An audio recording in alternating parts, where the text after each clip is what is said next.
नागपूरच्या पाचपौली पोलिसांनी गुप्त माहितीच्या आधारे पेट्रोलिंग दरम्यान एका तरुणाला पकडून त्याच्याकडून एमडी ड्रग्सचा मोठा साठा जप्त केला आहे।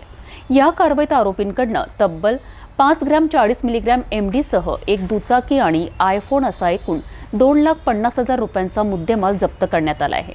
या कारवाईनंतर पोलिसांनी फरार आरोपी रवी महतोच्या शोधाला गती दिली आहे।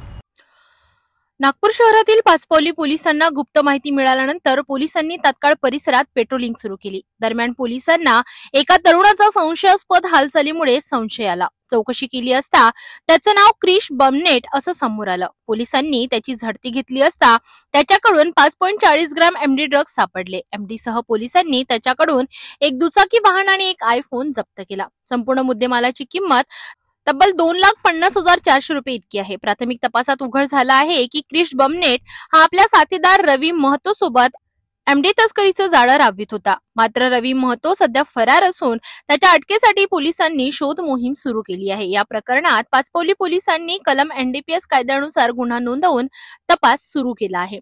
सध्या पोलीस या ड्रग्ज रॅकेटमधील इतर संभाव्य लिंक आणि सप्लाय चेनचा शोध घेत आहेत।